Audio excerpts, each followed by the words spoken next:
What's going on, everybody? I'm your host, Chedda Chaz. Today we're going to talk about New Orleans Pelicans draft, some free agent targets, and some trade proposals. Of course, we got more Brandon Ingram news today. Jake Fisher at Yahoo came out. He kind of doubled down on the Trae Young rumors about the Pelicans being one of Trae Young's preferred destinations. If you've been following the Trae Young Pelicans story, Trae Young, his agent moved from Clutch to CAA. Trae Young moved to CAA. Zion Williamson is a CAA agent. You've seen a bit of movement with CAA clients already in, I guess you would call it pre-agency with OG Anunoby resigning with the Knicks for a great contract, honestly. You've seen that, and one of the things Jake also said was that the Pelicans haven't really been in communications about Trae Young as of yet. And I, for one, think that's because we don't know that Trae Young is available. Shout out to Bobby Marks. Bobby Marks also spoke on this situation. He said he believed that Trae Young has little to no trade value. Now, if I'm the Atlanta Hawks and I have Trae locked in for multiple years on contract, unlike the Brandon Ingram situation, I have Trae Young locked in for multiple years on contract. I don't have to move Trae Young right now, especially since the Atlanta Hawks don't control their own first-round picks.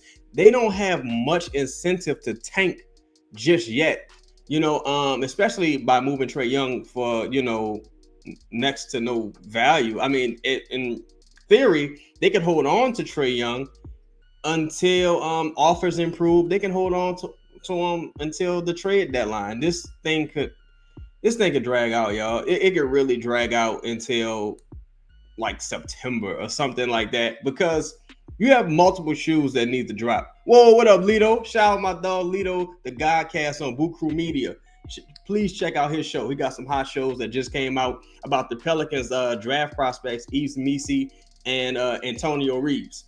So and them taking Antonio Reeves, that could be the first domino in a series of moves. But yeah, man, you look at some of the things that's happening, the multiple shoes that need to drop. Paul George, he has to opt in or out of his contract. Shout out to everybody in the chat, man. I see y'all coming in. Paul George has to opt in or out of his contract. Chris Paul, they just kind of kicked the can on him opting in so they can find a trade for him or waive him. Those are going to be the first shoes to drop, in my opinion, before you see a Brandon Ingram trade. Do I still want Scoot? Yes. And yes, I do still want Scoot Henderson. In fact, again, I said this before. This time last year, Brandon Ingram could have gotten you the number 2 pick, whether that be Scoot Henderson or Brandon Miller, whatever you want. You know what I'm saying? Brandon Miller, Scoot Henderson, it's whatever your preference is, right? For me, it was Scoot. So this offseason, you couldn't get a top 10 pick. The Pelicans tried to move up for number 3, for what I'm told. It was way too expensive. And Brandon Ingram couldn't have gotten you the 3rd pick in this draft. So the Klingon dream is dead. I'm shocked Klingon fell as far as he did, honestly. I didn't think he would make it past the Rockets. But moving on. So yeah, those shoes need to drop before you see bidders improve their I guess you would say proposal for Brandon Ingram, if there are even any proposals for him at this stage.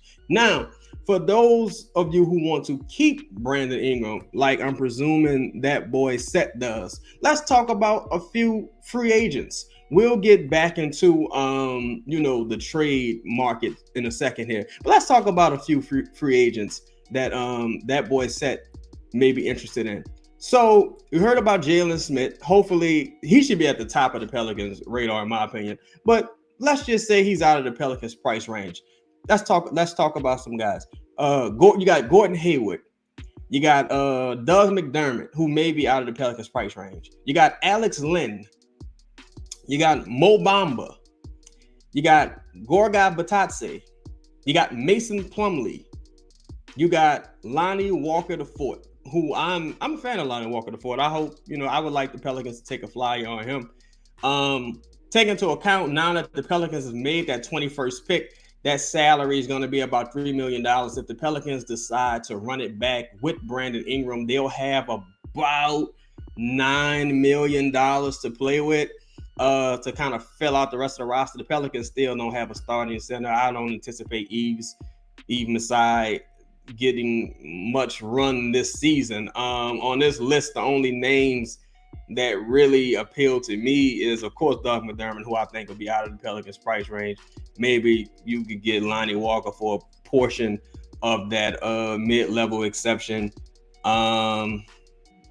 Take a flyer on Mobamba, maybe. I don't know. It's up to what it's up to what some of you guys like. You know what I'm saying? We'll see. But let's get into the big topic, that being the Trae Young trade. Okay, so here's what I'm thinking, man. At this point, let's just cut through all the noise. Let's just make this a clean, even swap, right?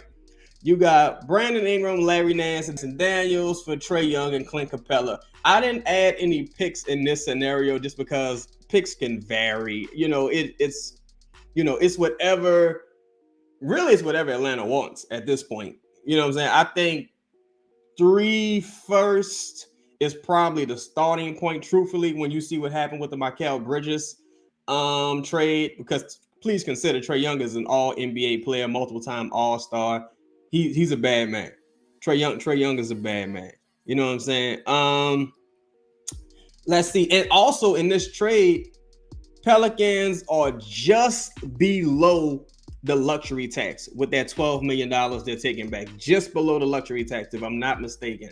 So, and you got a Clint Capella who's the perfect mentor for a guy like Yves Masai. Like, that's someone you want to teach Yves the ropes. That's pretty much his, like, I guess, prototype.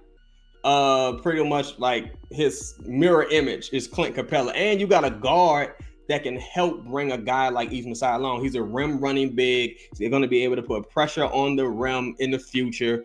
And you need a guard to complement that. Zion, for as great as he is in point Zion, that's not something you want to lean into full time. That's something you do, maybe at the end of quarters, at the end of games, to kind of put the opposing team's defense away, because nobody can stop point Zion, as we've seen, right? So let me see. Yeah, that's right. Y'all mess with it. All right.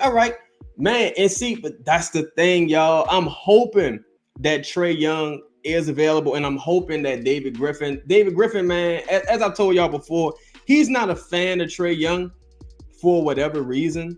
You know what I'm saying? I'm not sure. David Griffin is real big on locker room chemistry and things of that nature, but it's not like the Pelicans have great locker room chemistry currently. You heard in the offseason about some of the issues that happened between Brandon Ingram and the coach, head coach, and James Borrego just pulled his name from the Pistons head coaching search, so he's more than likely going to be back with the Pelicans. And there were some issues between Brandon Ingram and having buy-in into Coach James Borrego's offensive system. So it doesn't make much sense to double down on the Brandon Ingram process.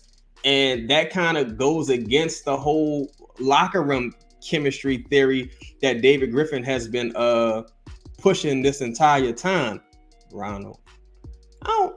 Who is Ronald? I don't think I know Ronald. But yeah, Jose wasn't happy neither. Man. Man. I don't know. I don't know if I can say. Nah, I probably can't say this. But so I'm gonna leave that. I'm gonna leave that out. But I'm gonna say I'm gonna leave it out. I'm gonna leave it out. I'm gonna leave it out. Cause DJ, is that you? DJ, is that you? Put a thumbs up if that's you, and let me know if I can say that. But that Ronald, I thought you were talking about the other Ronald, man, from Twitter. But yeah, so this is one scenario. Another scenario is, of course, DeJounte Murray. Oh yeah, it is, DJ. All right, look. So supposedly, Jose, supposedly Jose, he was texting. A lot of players, they share the same agents. So Jose, one of the players, Jose shares an agent with, he was putting out there that, Jose wasn't necessarily happy with the Pelicans this past season. He wasn't thrilled. Everything wasn't, all high fives, and the vibes were not great in the locker room. And if you know anything about Brandon Ingram and Jose Verado, they're great friends. They seem to be attached at the hip. And if one isn't happy, I'm pretty sure that trickled down to the other one. So we'll see. And with the Pelicans drafting a guard in that second round, they're gonna have to make some roomway for Jordan Hawkins. They're gonna have to make some roomway for an Antonio Reeves to thrive. So I just wonder what that means for a Jose Alvarado, or even what that means for a Jordan Hawkins, because you got a guy who was probably the best shooter in college basketball with Antonio Reeves. Jordan Hawkins, one of the better shooters in college basketball last year. You see, he didn't get much run. I just don't know if they're setting up to potentially include Jordan Hawkins in a trade if it comes down to that. I just don't know. Not saying yeah or nay. I'm saying I just don't know. But yeah, so you got the DeJounte Murray option, which would give you some added salary cap relief.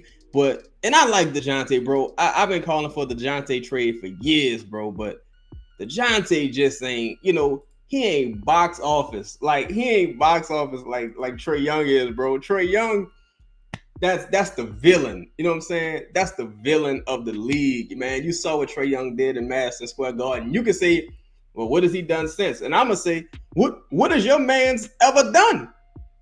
What has your man's ever done? Like, you know what I'm saying? Trade CJ to a contender. I think that's happening. I don't know if that's gonna happen at the deadline or next season, because one thing to remember with CJ's contract is descending. You're going from 33 million to 30 million, if I'm not mistaken. CJ shooting incredibly, still a 20-point average guy. Also, CJ hasn't really been a part of the problem, and David Griffin has praised CJ probably more than anybody. Like, as far as his buy-in, he's a perfect guy for a James Borrego offensive system. And the thing with the Pelicans is, you really don't want to remove shooting. You don't want to remove competent guard play. You want to add to that. You want to add more shooting, more competent guard play, more high IQ basketball, more leadership, more buy-in. You know what I'm saying? BI for Murray straight up is a good deal for both squads. Yeah, I kind of feel like that's a deal that's always going to be there. You know what I mean? I feel like that's a deal that's always going to be there. And they might look at their other options before falling back to that deal. I kind of think, yeah, but that's the thing, Matthew. CJ isn't a point guard. He's not supposed to be. You know what I'm saying? The goal this year was for Brandon to be more in that point guard role. He's not a point guard neither, but that was the goal this year, for Brandon to be more in that point guard role, that point forward role. And it just wasn't something he liked. CJ, he's miscast as a point guard. He that's just not what he's supposed to be, especially not at this stage in his career. CJ at this stage in his career is kind of what you saw Eric Gordon become with the Houston Rockets early on. Catch and shoot guy, ideally a six man, if we keeping it 100 moving forward, but catch and shoot guy, third, fourth option. You know what I'm saying? X factor most nights. That's kind of what CJ is at this stage of his career, in my opinion. So y'all tell me some free agents, some realistic free agents y'all like. I know we all gonna say Tyus Jones and people like that. I just don't think that's an option, bro. I think Tyus Jones getting 20 plus. Billy made Trae Young and Clint Capella for BI, Dyson Dan 3 first. That's what I personally want. I love it. I love that trade. Call it in. Call it in immediately. Honestly, if I could get a second or two from Atlanta, I'd be thrilled. But if not, man, let's stop playing these games, man. I'm telling you, Trae Young and Zion, if that trade goes down, again, they got the same agency. Those are two guys you're gonna see working out together in the offseason, in my opinion.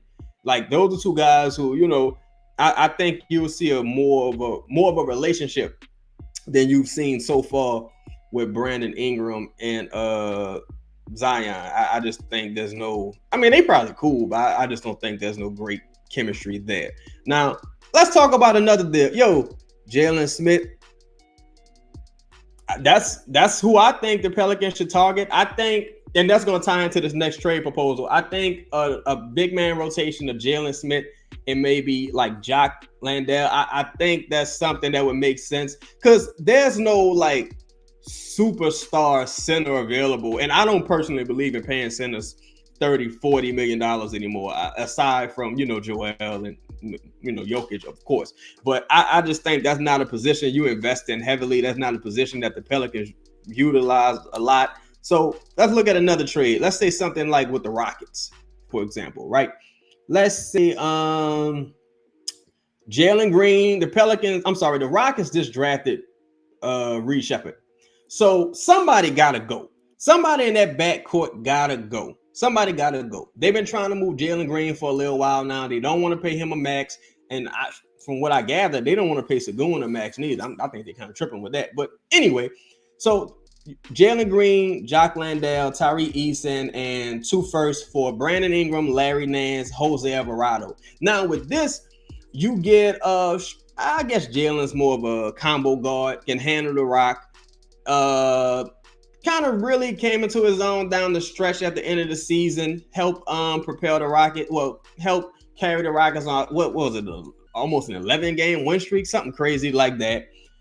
Jock Landale, really good rotational big man, locked in for 3 years. You got Tyrese Eason, promising young player, and 2 firsts. And the Rockets get a really good, tenacious, solid role player in Jose Alvarado. You get a professional to add even more leadership to the building than Larry Nance, who also happens to be an expiring, and you get Brandon Ingram. Now in the Rockets, they say they're holding out for a Kevin Durant trade. I just don't see that trade coming to fruition. I don't know. I don't think I see that. I don't think I see that. You never know in this league. You got the Paul Georges out there. Like I said earlier, what he decides to do is gonna, be a big domino. But from what I've read, he really wants to stay in Cali. You know what I'm saying? He really wants to stay in Cali, which I think Paul George is tripping because Texas ain't got no state tax. So if you're trying to get a new contract, you might want to move to Houston. But that's just me. So I think this is a fair deal for both sides. If you're Houston and you can't get Kevin Durant, why not get, the next Kevin Durant, the guy who was touted as Kevin Durant's clone? You know what I mean? The guy who what Kevin Durant said. Kevin Durant said he be borrowing moves from Brandon Ingram. And that explains a lot about what the Suns have gone through recently. So he'll be a Warrior, you think? You think Paul George going to the Warriors? It's possible. It's possible. I don't know, man. It just makes so much more sense for him to stay where he at, in my opinion. I don't think Paul George, because if Paul George goes to the Warriors, to me, he's going to be in that Kevin Durant shadow. You know what I'm saying? Look at Lito lying. Yeah, for real. He going to be in that Kevin Durant shadow, bro. And I don't know if he's ready for that type of pressure. See, with the Clippers, ain't no pressure. You go to the Warriors and you there with Steph's last, with Steph's last, hoorah, his last run at it, and you supposed to be the deciding factor in that. I don't know. I don't think Paul George is ready for that. He wants a ring. I don't know. That's the thing. He go to the Warriors. I don't know if he propelling them to no ring. It would take several moves. If you think he a KD clone, you keep him. Yeah, I mean, the Lakers didn't think he was no KD clone, and I certainly don't think he no KD clone. I don't. Nah. He would. I mean, he might be like beyond. Maybe he's the plant-based KD. Maybe he like beyond KD or impossible KD. But I don't think he no KD clone.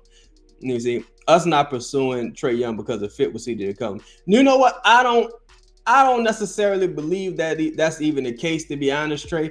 I think that's like again, man, the Trae Young thing, I don't know if he's really available. And I think if it came down to this team getting like significantly better, CJ would go. CJ would be gone. I don't think I don't think they would let CJ stop them from getting significantly better. But at the same time, I don't know, man. I think they would go with the talent. If that, I don't think that would really be a hang up. The Jake Fisher articles, like again, it's out there to be aggregated, but it's still like I don't know, man. It just don't make no sense for Atlanta to trade Trae Young right now with them not having their own picks. The only team that it realistically makes sense for Atlanta to like go into tank mode and deal with is the Spurs, because the Spurs own their picks. So I don't know. Can we fire Griffin, get Bob Myers to leave ESPN? I don't know if they can afford Bob, but I love the idea. I like the idea. I don't know if they can afford bro though. So let's get into another trade, right? You got the Kings trade. Now the Kings they're in the market for a wing. They're in the market for the wing, and honestly, I think this is the best deal. Before people panic, you're not keeping these players. These are players and assets that you're rerouting to go get a better player, to go get the player you actually want. Because as you saw in this draft, this wasn't the draft that teams were going to trade out of the top 10 and go get a great player. Like you saw, like pick 21 wasn't going to get you anything. So you kind of got to kick the can and replenish your war chest. Because, all right, let's say you counted pick 21 as a part of your war chest. Well, you made the draft pick. You drafted Eves. So now that part of your war chest is gone. You need to, once a draft pick has been made, it immediately loses value. It's like driving a car off the lot. So for salary matching purposes, let's say you got Harrison Barnes, Kevin Huerter, and 3 firsts and 2 seconds for Brandon Ingram. Now, you can add salary to this and send to the Kings as well. It saves the Pelicans about $1 million. I think you reroute, maybe one of those guys, add them to Larry Nance, add them to whoever, and probably Kevin Huerter. You probably rerouting Kevin Huerter, adding him to Larry Nance, and go and get yourself a point guard. With the space you create, you go sign Jalen Smith, you go sign Gorgat. You do center by committee, rather. You have a center that starts, a center that's more matchup dependent, and you have a center that actually closes games. That's what I think. But right now, the Pelicans, as you see, they don't even, I don't know when we have a second round pick, man. They just did that swap to move up and draft Antonio. Before that, the Pelicans didn't have a second round pick until 2030. So the Pelicans desperately need second round picks, like to help sweeten trades. Otherwise, you're talking about adding like guys you don't want to add. Like you're talking about adding Jordan Hawkins, you're talking about adding Dyson Daniels, you're talking about adding actual players. You know what I mean? So you really don't want to do that. Let's see. Seriously, I think about the team. Last thing we get, all our team is atrocious. There's no rotation of players who should be playing, probably won't. Yeah. I don't know how expensive Trae Young is. What up with you, dog? I see you, Dave. Zion needs another killer. Yeah, like you saw what Bryson Graham said, and I want to speak about what Griff said also, but you saw what Bryson Graham said when they asked about what do you think this team needs from looking at them in the playoffs, and he said they need rim pressure, they need playmaking, and clearly they recognize that that's not available when Zion is out of the game. You know what I'm saying? When Zion isn't playing, they don't have rim pressure, they don't have playmaking. So that should tell you what they think about the skill set, not Brandon Ingram, the player. Brandon Ingram's a good player. The skill set of a Brandon Ingram. They recognize they need something else for the playoffs. You know what I'm saying? And with Griff, some of the things Griff said, because I see a lot of people running with one quote, but a few seconds later, there was another quote that I think people missed. So when Griff spoke about Brandon Ingram, he said, of course, Brandon wants to stay here. We love for Brandon to stay, but at the same time, there's a financial reality. And I saw people running with it in either direction. Some people like, oh, that means Brandon's staying. Oh, that means Brandon's leaving. I think it was a pretty matter of fact statement. I think if they can keep Brandon for cheap and get better, they probably do it. And I think they recognize the true financial situation that they're in. They brought in a salary cap guy, used to work for the Hornets.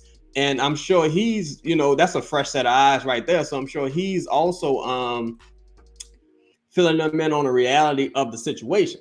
Now, here's another thing David Griffin said after that. David Griffin said, first of all, David Griffin's not going to say, oh, we can't wait to get rid of this guy. Oh, if someone makes us a good offer, we're going to trade him. We don't want this guy back. No GM is going to say that.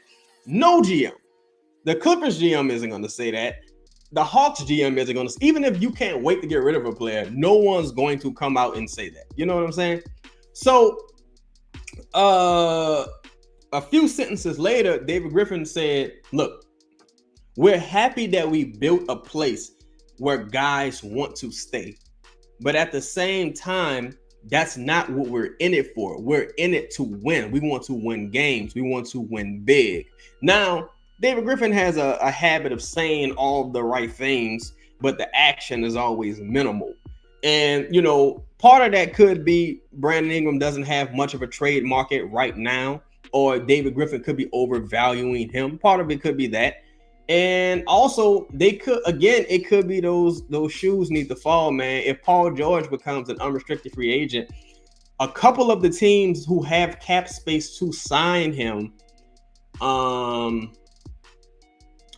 also in the market for a Brandon Ingram, like Philly, for example.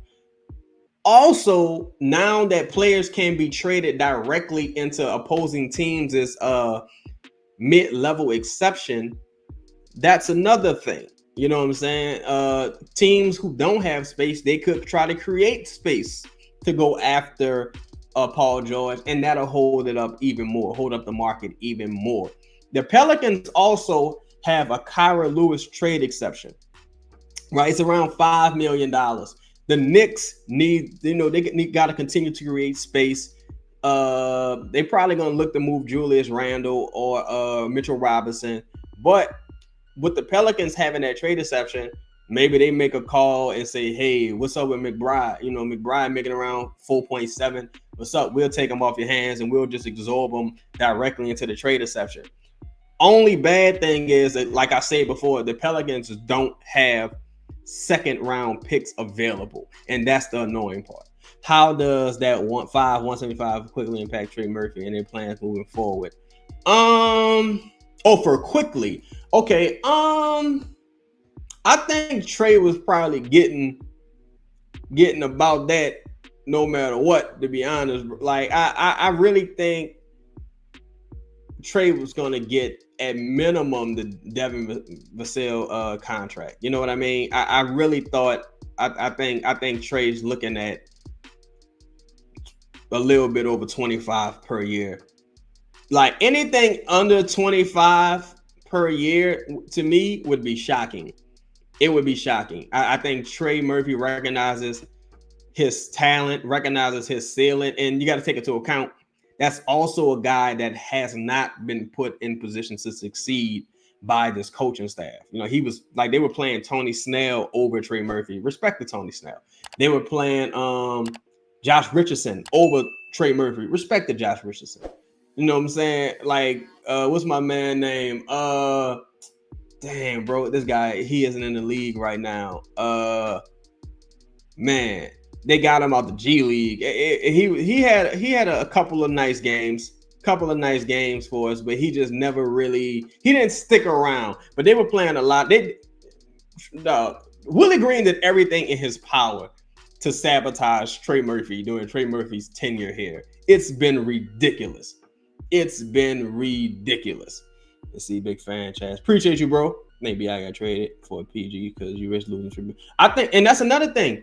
Who's to say? He said I forgot his name. Yeah, dog. I forgot. He was with the Pelicans for a cup of coffee. he was here for a cup of coffee, and he was getting played over. He was getting played over Trey Murphy, and honestly, that's another thing. I don't think Trey Murphy wants to come off the bench. That's another thing you got to take into account. I don't think Trey Murphy wants to come off the bench, and you desperately need a point guard to help, kind of maximize a Trey Murphy. Because if you keep a guy like Trey Murphy as your fourth scoring option, he's never gonna excel. He's never gonna have the runway to be as good as he can be. You got to give him a lot of shots, give him opportunity to take that step, to the next level. Whatever you think his ceiling is, you got to give him the runway to reach that.